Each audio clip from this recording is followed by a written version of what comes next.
Namaskar. Hello friends. Welcome to my channel Learning with Pushpanjali Chalia and I am Pushpanjali Chalia. So today I have brought EVS book for class 4 NCERT book Looking Around. We will read the chapters number 16 of Busy Month. So बच्चों ए busy month नाम से ही पता चल रहा है कि सब कुछ बहुत ही बिजी रहा होगा वहां उन दिनों।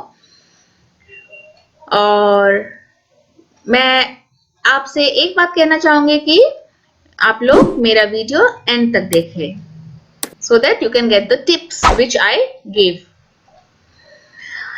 ये जो है एक लेटर है स्टार्टिंग में चिल्ड्रन के लिए लिखा हुआ। इसे एक बहुत ही नोन राइटर जो कि स्टोरी लिखते हैं गिजू भाई बधेका लिव्ड इन गुजरात के रहने वाले हैं। वे बच्चों के लिए स्टोरीज लिखते हैं, उन्हीं की लिखी हुई ये लेटर है। इस लेसन में आपको बहुत सारे बर्ड्स के बारे में पता चलेगा और तब आप लोग को ये भी सोचने का मौका मिलेगा कि आप लोगों ने भी ये बर्ड्स देखी होंगी या फिर इससे अलग कोई बर्ड्स देखी होंगी। तो बर्ड्स में क्या क्या सिमिलरिटीज एंड डिफरेंसेस होते हैं। So let's read the lesson.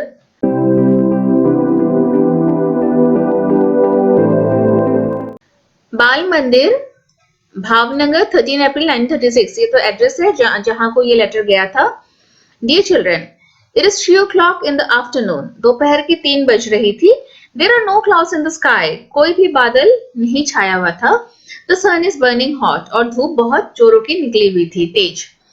The sparrows, doves and sunbirds have started working in pairs as they prepare to make their nest। उन दिनों चिड़िया जो है वे अपना नेस्ट बना रही थी, घोंसला बना रही थी। Some of birds have already made their nest। किसी किसी बर्ड्स का नेस्ट बन चुका था और कुछ बर्ड्स बनाने में व्यस्त थी। In some of the nest, the eggs have hatched। कुछ नेस्ट में तो एग्स हैच हो चुके थे। हैच मीन्स बच्चे निकल चुके थे एग्स से। The parent birds are busy feeding the chicks with different kinds of insects and other things। जिन एग्स से बच्चे निकल गए थे उन बच्चों के पेरेंट बर्ड जो है वे बिजी थे किस बात को लेकर? अपने बच्चों को खाना खिलाने को लेकर वे फीड कर रहे थे। क्या खिलाते थे? Different kinds of insects and other things. Other things मतलब क्या क्या हो सकती है? अदर थिंग्स मतलब ग्रेन्स, जैसे कि धान, चावल, दाल कहीं भी पड़ा हुआ मिल जाता है, रोटी, राइस, जो भी मिलता है खाने लायक चीजें वे सब कुछ खिला रही थी। इन आवर कोर्टयार्ड ऑल्सो, हमारे बाउंड्री में भी there is a baby dove, एक बेबी डव थी। There is another egg in the nest but it has not hatched yet. और उसी डव के नेस्ट में एक और अंडा भी था जो कि अभी तक फूटा नहीं था, उसमें से बच्चा नहीं निकला था। On the way to Gopal भाई's हाउस, गोपाल भाई के घर तक जाने के रास्ते में there are many stones along the road side. बहुत रास्ते के किनारे स्टोन्स पड़े हुए थे। In the space between these stones के बीच के जो गैप होती है, an Indian robin has laid its eggs. एक इंडियन रॉबिन ने अपना अंडा उसमें ले डाउन किया हुआ था। बच्चू भाई शोड इट टू मी, बच्चू भाई ने मुझे दिखाया कि उन पत्थरों के बीच में इंडियन रॉबिन यानी कि बुलबुल ने अपना अंडा दी हुई है।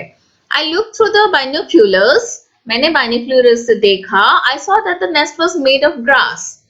तब मैंने देखा कि जो नेस्ट है बुलबुल का वो घास से बनाया गया है।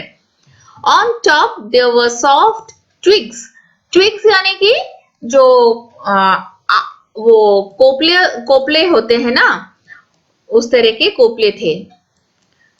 ओके, जैसे कि ये अगर डाली है, अगर हम लोग इसको यहीं पे तोड़ते हैं, ये ट्विग मान ले, इस पोर्शन को ट्विग्स कहा जाता है। ओके,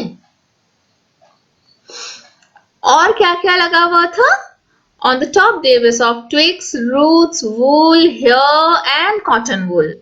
और कॉटन के वूल भी लगे हुए थे। हेयर जो हम लोग बाल कंघी करके फेंक देते हैं वैसे बाल, और वूल जो कि हम लोग कभी कभी फेंक देते हैं लोग, उन सबको लेकर उन्होंने अपना बेड में अंदर बिल्कुल कुशन टाइप का डाला हुआ था। This is how the robin makes its nest. इसी तरह से रॉबिन जो है अपना नेस्ट बनाती है। But soft and cozy home for its chicks. तो उन्हें लगा कि अरे बहुत ही सॉफ्ट और कोजी, कोजी यानी कि बिल्कुल छोटा सा अंदर बैठा रहने के लिए बहुत कोजी टाइप का एक जगह है। The robin is not like the crow. Robin जो है वो क्रो के जैसा नहीं होता है। क्रो जो है कौवा, एक crow's nest is made of all kinds of things. लेकिन क्रो जो है जो भी मिलता है उसे उसी से घर बना लेते हैं। Even pieces of wire and would, वो अगर वुड का पीसेस होते हैं, वायर का पीसेस होते हैं, उससे भी अपने घर में बनाते वक्त यूज कर लेता है crow. I saw a baby bird in the Robins nest. जो रॉबिन है, रॉबिन यानी कि बुलबुल, बुलबुल के नेस्ट में भी मैंने एक बेबी बर्ड देखा। It was sitting with its beak with wide open. उसने अपना मुंह खोलकर बैठा हुआ था। बच्चों एक बात हमें पता चल रहा है कि ये पूरा जो लेटर है अप्रैल के महीने में लिखा हुआ है। उस समय बहुत गर्मी पड़ी हुई थी, धूप निकला हुआ था और उस समय ब्रीडिंग मंथ होता है। मतलब कि बर्ड्स जो है अपना बच्चे उसी समय निकालते हैं। The mouth was red from inside. जो बुलबुल है उसके बच्चे का मुंह खुला हुआ था, मुंह पूरा अंदर तक लाल दिख रहा था। In a little while, the robin flew to the nest and put something in the chick's open beak. और थोड़ी ही देर में देखा कि एक रॉबिन आता है उड़ के और जो उसके बेबी के मुंह में कुछ खाना डालता है जिसने कि अपना मुंह खोल के रखा था। मे बी ये फ्यू स्मॉल इंसेक्ट्स, हो सकता है कि छोटे छोटे इंसेक्ट्स डाले हैं उसके मुंह में। By then it was evening और तब तक शाम हो चुकी थी। The robin settled down with its chick. और उसको चिक को खाना खिलाने के बाद रॉबिन जो है उसके साथ ही चिक के साथ ही नेस्ट के अंदर घुस के बैठ गया। मीन्स और बाहर नहीं गया क्योंकि अंधेरा होने वाला था। तो देखो जो बर्ड है वो भी कितने अच्छे से अपनी फैमिली को संभालती है, उसके लिए खाना ढूंढती है। पहले तो नेस्ट बनाना पड़ता है, उसमें अंडे देने पड़ते हैं, फिर अंडे से बच्चे को निकालने पड़ते हैं। उनकी भी बहुत सारे काम है, isn't it? हाँ, तो हम लोग को ध्यान रखना चाहिए कि अगर कहीं पे चिड़िया का नेस्ट मिले तो हमें तोड़ना नहीं चाहिए। You know that the coil sings sweetly. आप सभी को पता है कि कोयल बहुत स्वीट गाना गाती है। Do you know that this bird does not make its own nest? आपको पता है कोयल जो है वो अपना नेस्ट नहीं बनाती है। देखो कोयल का और कौवा का दोनों काला है, लेकिन काले में भी डिफरेंस है ना। कोयल प्यारा लगता है लेकिन कौवा कैसा लगता है? बिल्कुल डरावना। It lays its eggs in crow's nest. ये अपना नेस्ट नहीं बनाती है, घोंसला नहीं बनाती है, वो कौवे के नेस्ट में जाकर अपना अंडा देती है। The crow hatches them along with its own eggs. और कौवा जो है अपने एग्स के साथ ही कोयल के एग्स को भी हैच करता है, बच्चा निकलने में मदद करता है। There is a small tree nearby. Okay, उसी के पास में रास्ते के साइड में ही एक स्मॉल ट्री था। It is a nest. उसमें एक nest hanging from its branch, उस ब्रांच से हैंग करता हुआ एक नेस्ट था। Birds are so wonderfully different. तो कितने अलग अलग टाइप के नेस्ट दिखे हमें। कौन कौन से नेस्ट दिखे अभी तक? एक तो कौवा का नेस्ट जो कि वायर वुड सब कुछ मिला के बना लेता था। एक तो बुलबुल का नेस्ट जो कि स्टोन के गैप में ही बना लिया था, बुलबुल को पेड़ की भी जरूरत नहीं होती है। स्पैरो का नेस्ट, क्रो का नेस्ट, कोयल का तो नेस्ट ही नहीं बनता है। तो देखो चिड़िया भी कितनी अलग अलग तरह की होती है ना, कितने मजेदार। Birds are so wonderfully different, बहुत सुंदर है और बहुत अलग अलग है। The crow builds its nest high up on a tree. ऊपर high up में लगाता है, बनाता है अपना tree, अपना nest. The dove makes its nest among the thorns of a cactus plant or a mehendi hedge. Cactus plant जो है desert area में मिलता है, वो इतना ऊंचा नहीं होता है, झाड़ टाइप का ही होता है। और मेहंदी भी जो है झाड़ ही होती है, तो झाड़ के अंदर ही डव अपना नेस्ट बनाता है। The sparrow can be found in and around our own house. और जो स्पैरो होता है, गौरैया, वो तो हमारे घर के आसपास मिल ही जाता है, हमारे घर के ही किसी कोने में या फिर हमारे छज्जों में कहीं पर भी वो अपना अंडा देता है। It makes its nest anywhere. और उन्हीं जगहों में वो अपना नेस्ट भी बनाता है। on top of a cupboard behind a mirror on a ledge. कहीं पर भी बना लेता है. ओके अगर घर के अंदर कोई कपबोर्ड हो या स्कूल बिल्डिंग्स में अगर बंद हो और कपबोर्ड हो वहां पे भी स्पैरो अपने बच्चे को अच्छे से हैच कर लेते हैं. Pigeons also make their nest like this. और pigeons भी ऐसे ही हमारे घर के आसपास ही अपना नेस्ट बनाती है. वे लोग पेड़ों में नेस्ट बनाने के लिए नहीं जाते हैं. Often they make nest in old or deserted buildings. ज्यादातर pigeons जो है जो पुराने और डेजर्टेड यानी कि जो जहां पे लोग ज्यादा आते जाते नहीं है उस तरह की बिल्डिंग्स में बनाते हैं. द बार्बेट और copper Smith bird can be heard in the summer with its took took took call. जो बार्बेट होता है उसे कॉपर स्मिथ भी कहा जाता है. वो हमें समर के महीने में सुनाई देती है टुक टुक टुक साउंड. तो वो किसकी होती है? बार्बेट की. और कॉपर स्मिथ भी कहा जाता है. It makes its nest in a hole in a tree. वो कहा जो ट्री होता है ना उसके होल में बनाता है अपना nest. And the tailor bird uses its sharp beak to stitch together two leaves on a bush. झाड़ियों में दो पत्तों को सील कर टेलर बर्ड्स अपना नेस्ट बनाती है. देखो कितने अच्छे से सील रही है. It lays its eggs in the fold of the leaf that it has made. और यही इसके अंदर ही वो अपना अंडा देती है. This is its nest. यही उसका नेस्ट है. The sunbird makes a nest that hangs from the branch of a small tree or a bush. Sunbird का नेस्ट देखो हैंगिंग होता है. कैसे हैंग कर रहा है देखो लटका हुआ है. The same evening we saw a sunbird's nest. उसी शाम को हमने एक सनबर्ड का भी नेस्ट देखा. जहां रास्ते के साइड में स्टोन्स पड़े हुए थे तो वहीं साइड के एक पेड़ में ही उन्हें सनबर्ड का भी नेस्ट दिखा. Can you guess what its nest is made of? Sunbird का नेस्ट किससे बना हुआ है? आपको पिक्चर दिख रही है उसमें आपको कैसा लगता है? किससे बना होगा?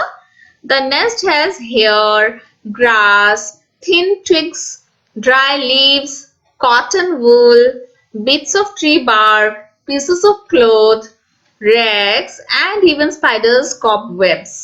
तो बच्चों इन्होंने इतनी माइन्यूटली इसको स्टडी की है क्योंकि उन्होंने बताया कि उन्होंने बाइनोक्यूलर से देखा है नेस्ट को तो शायद उन्हें इतने अच्छे से दिखा है. तो अभी हमारा भी एक काम है कि हमें आसपास पेड़ों में झाड़ियों में नेस्ट को ढूंढना है, देखना है, लेकिन उसे तोड़ना नहीं है, उसके हार्म नहीं करनी है. वो नेस्ट किस चीज से बनी हुई है, कौन सा बर्ड ने बनाया है, वो ऊपर पेड़ के ऊपर ऊंचाई में बनी है डाली में या फिर हैंग कर रही है या स्टोन्स के अंदर बनी है या झाड़ियों में बनी है, वो चीज हमें देखना है. Okay. When I looked through the binoculars, I could see a chick in the nest. हमें एक चिक भी दिखाई थी नेस्ट के अंदर. चिक यानी कि चिड़िया का जो बच्चा. It was sitting near the small opening in the nest. इसमें कुछ ओपनिंग पार्ट होगा. यहाँ जैसे एक ओपनिंग है ऊपर भी होगा तो उसी वहीं बैठा हुआ था वो बच्चा. It was waiting for its mother to bring some food. वो भी शाम के टाइम थी और सभी चिड़ियों के बच्चे जो वेट कर रहे थे कि उसकी माँ आएगी अपने साथ फूड लेकर आएगी. वो उसकी माँ ना अपने चोंच में ही फूड लेकर आती है और उनके चोंच में लाके डाल देती है. मीन्स प्यार, लव एंड केयर वो सिर्फ ह्यूमन बींग्स में ही नहीं बल्कि एनिमल्स में भी पाए जाते हैं, बर्ड्स में भी पाए जाते हैं. Isn't it? What else can it do? Just eat and sleep. और ये बच्चा कर भी क्या सकता है? खाएगा फिर सो जाएगा. Do you know about the weaver bird? क्या आपको पता है? ये जो weaver bird के बारे में कुछ बताएंगे. The male weaver bird make beautifully woven nest. जो मेल वीवर बर्ड होता है वो ही नेस्ट बनाता है. The female looks at all the nest and chooses the one that she likes the best and decides in which to lay her eggs. बहुत सारे mail bird जो है ना वीवर बर्ड के वो कई सारे नेस्ट बनाएगा हैंगिंग और उसमें से जो सबसे अच्छा लगेगा ना, फीमेल जो वीवर बर्ड होगी वो चूज करेगी किसमें वो सबसे सुंदर और अच्छा जो लगेगा उसी में वो अपना अंडा देगी। All the birds are so busy these days. तो अप्रैल के महीने में सभी बर्ड्स बहुत बिजी हो जाते हैं। Making a nest and laying the eggs is only the first step. एक नेस्ट को बनाना और उसमें अंडे देना ही सबसे पहला काम होता है। It is a difficult task to raise the young ones in the nest, which had been made with so much effort. ये बहुत डिफिकल्ट टास्क होता है कि छोटे से बच्चे को जो कि चिड़िया का बेबी होता है उसी नेस्ट के अंदर ही उन्हें बड़ा करना होता है। उसमें बहुत मुश्किलें भी आती है। आजकल लोग कोई भी उस नेस्ट को तोड़ भी सकता है या फिर हवा आंधी से भी उसको बचाना होता है बच्चे को। तो इतना इजी टास्क नहीं है। चिड़ियों का बच्चों को पालना भी बहुत टफ है। Birds have many enemies. Birds के बहुत सारे enemies होते हैं। Humans and other animals too. Human भी उसके एनिमी होती है। किस लिए कहा है? क्योंकि शायद पेड़ काट दे तो किसी को ये घोंसला अच्छा लगे तो तोड़ के ले जाता है, कोई पेड़ काट देता है तो उसका घोंसला टूट जाता है। तो ये अच्छी बात नहीं है, हमें ध्यान रखना चाहिए इन बातों की कि चिड़ियों को भी बहुत मुश्किलों का सामना करना पड़ता है जिंदा रहने के लिए। Crows and squirrels, cats and rats, all of them wait for a chance to steal the eggs.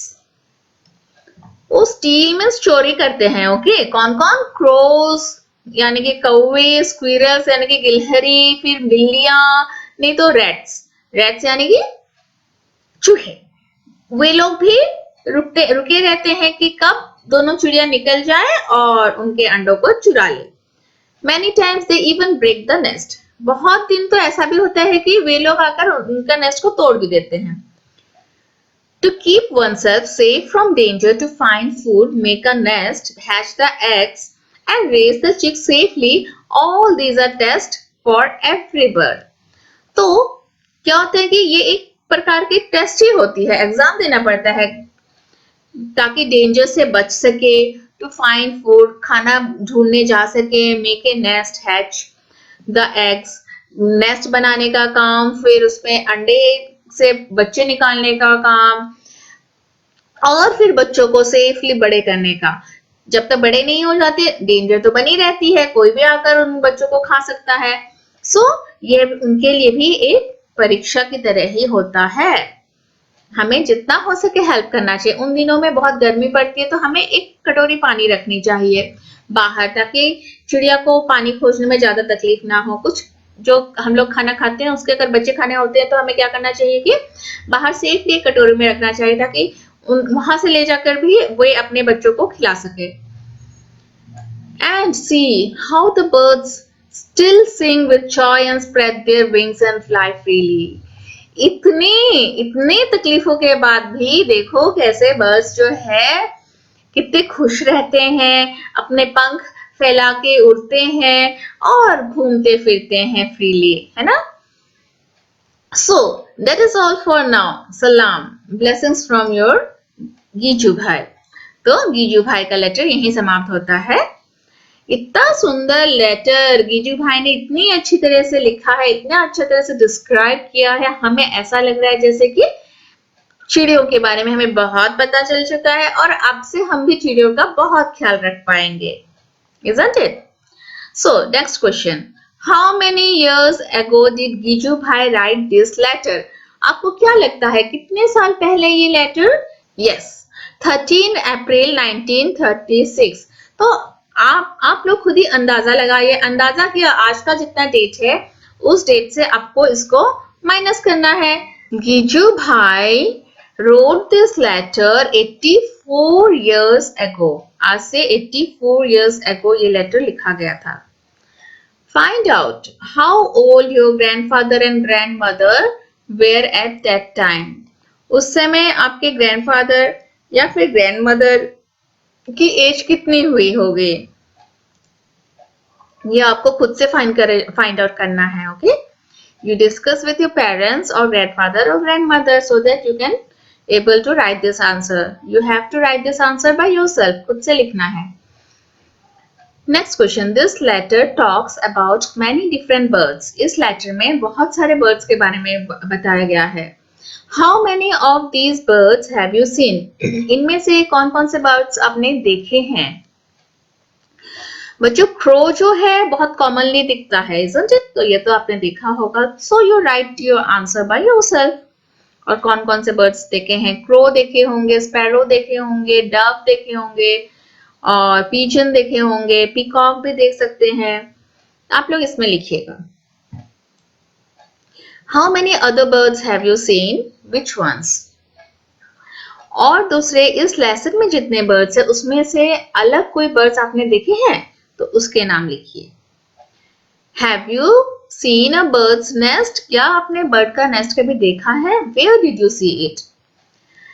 So बच्चों मैं एक बात कहना चाहूंगी, ये सारी क्वेश्चंस अगर मैं फेस टू फेस आपसे बातें कर रही होती तो डिस्कस करने में अच्छा हो जाता है, लेकिन अब मैं इसको क्वेश्चन को आपको छोड़ना पड़ रहा है कि आपको खुद से लिखना है अपने कॉपी में और उसको अपने टीचर से दिखाना है. Have you seen a bird's nest? क्या आपने बर्ड्स का नेस्ट देखा है? आप लोग आसपास के पेड़ों में, झाड़ियों में देखने से आपको दिखेगा. Where did you see it? तो आप लोग देखने की कोशिश कीजिए बाहर अपने घर से निकल के. Next question, which is your favourite bird? आपको उनमें से सबसे फेवरेट कौन सा लगा? जब आप एक बर्ड को दिन भर नोटिस करते हैं बहुत दिनों तक, तब उनमें से कोई ना कोई बर्ड तो आपका फेवरेट बन ही जाएगा. Can you show your friends in the class how it flies and what should it makes, what sound it makes? अगर आपको कोई बर्ड अच्छा लगता है, आपने उसको नोटिस की होगी कि उसके साउंड कैसा होगा, वो उड़ता कैसे है. So you write about it और you just talk about it. It is very good if you write on your notebook. Okay? ये आंसर्स आपको खुद से नोटबुक में लिखने हैं. Guess what this bird is. इसमें क्लू दी है और हमें गेस करना है कि ये कौन सा बर्ड है. A crown on the head and coins on the tail. So many shades of blue from top to tail. Clue. It is our national bird. देखो कितना सुंदर लिखा है. क्राउन यानी कि मुकुट. सर में एक मुकुट होता है और जो पूंछ होती है उसमें टेल में क्या होता है, कॉइन्स लगी हुई होती है. So many shades of blue. Blue के बहुत शेड्स होते हैं, लाइट ब्लू, टर्क्यूज ब्लू, बहुत अलग अलग ब्लू के शेड्स होते हैं उसके टेल में. तो ये कौन सा बर्ड है जो कि हमारी नेशनल बर्ड भी मानी जाती है? यस, आपको पता ही है, ये है peacock. Do you know of any other bird that makes its nest in a tree trunk like the barbet does? Barbette के जैसा ही कोई और भी दूसरा बर्ड है क्या जो कि अपने नेस्ट को ट्री ट्रंक में ही? Okay, most owls make their nest in tree trunks. जो आउल्स होते हैं ना, उल्लू, वो भी ट्री ट्रंक में ही अपना घर बनाते हैं. सारे नहीं, लेकिन ज्यादातर आउल. आउल के बहुत डिफरेंट प्रजातियां पाई जाती है. Okay, next question, if there is a nest inside or around your house, अगर आपके घर के अंदर या बाहर कोई नेस्ट है, लुक केयरफुली एट इट. अच्छे से ध्यान रखना. Remember, do not go too near the nest. ज्यादा पास तक उस नेस्ट के मत जाना. And do not touch it. Bird के नेस्ट को छूना भी नहीं है. इफ यू डू, अगर आप ऐसा करते हैं, then the bird will not come to the nest again. अगर आप छू देते हैं तो बर्ड और उसके उस नेस्ट के पास नहीं आएगी. Observe the nest for some days and note down the following things. कुछ दिनों तक आप उस नेस्ट को ऑब्जर्व कीजिए, जो कि आपके, अगर आपके बैल्कनी है उसमें कोई पेड़ लगाइए तो आपके यहाँ पे जरूर बर्ड आएगी नेस्ट बनाने के लिए. हमारे बैल्कनी में तो आती है. Where is the nest made? आप देखिए, जो नेस्ट आपको जो नेस्ट दिखा है वो कहाँ बना हुआ है. क्या झाड़ियों में बनी है? क्या पेड़ के डालियों में बनी है? क्या पेड़ के डालियों से हैंग हो रही है? बच्चों, इन क्वेश्चंस को आपको लिखना है बाय योरसेल्फ, खुद से. इन क्वेश्चंस को स्किप नहीं करनी है. ओके, तभी तो आप लोग अपने सराउंडिंग्स के साथ पहचान कर पाएंगे. Next question, what is the nest made of? जिस नेस्ट को आपने देखा है वो किस चीज से बनी है? इज द नेस्ट रेडी और are the birds still making it? क्या बर्ड अभी भी वो नेस्ट को बना रही है या रेडीमेड है, मीन्स रेडी हो चुकी है बनके? Can you recognize which bird has made the nest? अगर आपने नेस्ट को देखा है, नेस्ट को देख के आप क्या पहचान पा रहे हैं कि इस नेस्ट को कौन से बर्ड ने बनाई होगी?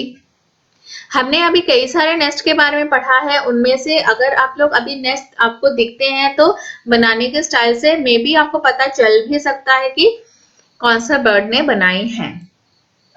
What things does the bird bring to the nest? Okay, nest तक जब बर्ड आती है तो क्या लेकर आती है, वो आपको बहुत माइन्यूटली देखना है। Is there any bird sitting in the nest? क्या आपने नेस्ट जब देखी तो उसमें कोई बर्ड भी बैठा हुआ देखा? Do you think there are any eggs in the nest? क्या आपको लगता है कि उस नेस्ट में एग्स हैं? Can you hear any sound like ची ची from the nest? ची ची साउंड सुनने से क्या पता चलेगा कि उसमें कोई तो बच्चा भी है चिड़िया की। If there are chicks in the nest, what do the parent birds bring for them to eat? क्या खाने को लाती है? या तो फिर इंसेक्ट्स ला रही होगी या तो फिर कहीं पे ग्रेन्स पड़े होंगे वो ला रही होंगे। तो क्या आपने उसको देखा है क्या लेकर आती है उसकी माँ? इस लेसन में ज्यादातर सारे क्वेश्चंस आपको खुद से करने हैं। These questions are to encourage you children to write the answers by yourself और आपके सराउंडिंग्स को आप अच्छे से स्टडी करें। How many times in 1 hour do the birds come to the nest? अच्छा, आपको एक कॉपी में ये क्वेश्चंस लिखते हैं और जब आप उस नेस्ट को या फिर उस बर्ड को नोटिस करते हैं पूरा दिन या एक महीने के लिए, तब आपको इसको नोट डाउन करने हैं। After how many days did the chicks leave the nest? और कितने दिनों में वो चूंजा जो है नेस्ट को छोड़ने लायक हो जाता है, मीन्स उड़ के खुद से उड़ने लायक हो जाएगा। Make a picture of the nest in your notebook. और जिस भी नेस्ट को आपने नोटिस की है, ऑब्जर्व किया है, उसकी एक पिक्चर नोटबुक में बनाइए। That will be very interesting, isn't it? You have seen how birds use many different things to make their nest. अब तक आपने देख लिया है कि बर्ड्स जो है डिफरेंट थिंग्स को यूज करती है अपने नेस्ट बनाने के लिए, और जब आप लोग ऑब्जर्व करेंगे किसी नेस्ट को, आपको हो सकता है और भी कुछ खास बातें देखने को मिले। Use some of these things and make a nest. Make a small paper bird to put it in your nest. एक बर्ड हाउस बनाने के लिए बोला है आपको और उसमें एक पेपर बर्ड को ही रखने के लिए बोला है। Birds use the nest only to lay their eggs. Birds को नेस्ट कब चाहिए? ओनली जब वो अंडा देती है। After the eggs have hatched, जब बच्चे निकल आते हैं अंडे से, and the chicks have grown, और बच्चे बड़े हो जाते हैं, दे लीव द नेस्ट, वे लोग उस नेस्ट को छोड़ देते हैं।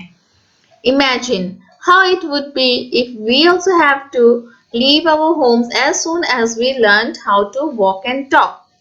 तो सोचो अगर हमें भी इसी तरह से जब हम लोग चलना और बातें करना सीख जाते, अपने हाथों से खाना सीख जाते और हमें घर छोड़ के चले जाना पड़ता, तो हमें कैसा लगता, क्या होता हमारा? हम तो अभी भी मम्मी मम्मी करते हुए पीछे पीछे भागते हैं, तो क्या हम लोग उस नेस्ट को या घर को छोड़ के जा पाते? नो, इतना इजी नहीं है, isn't it? After they leave their nest, different kind of birds live at different places. Some on trees, some near or on water. जब वे अपने नेस्ट को छोड़ देते हैं उसके बाद कुछ बर्ड्स अलग अलग जगह में रहने लग जाते हैं, कोई ट्री में रहने लग जाता है, कोई पानी में, and some on land, और कोई जमीन में। Other animals also have different places where they live. On land, under the ground, in water, on trees. और दूसरे सारे जो एनिमल्स है वो भी ऐसे ही अलग अलग जगहों में रहते हैं। सो बच्चों, आज हमने इतना पढ़ लिया है और इसका सेकेंड पार्ट फिर बनेगा और सेकेंड पार्ट में ही मैं इस लेसन को कंप्लीट कर पाऊंगी। तब तक के लिए आप लोग मेरे वीडियोस को देखते रहिए, घर में रहिए, सुरक्षित रहिए, और मेरी वीडियो को अगर आप लोग पसंद कर रहे हैं तो उसमें लाइक का बटन जरूर दबाइएगा और सब्सक्राइब जरूर कर दीजिएगा। Thank you.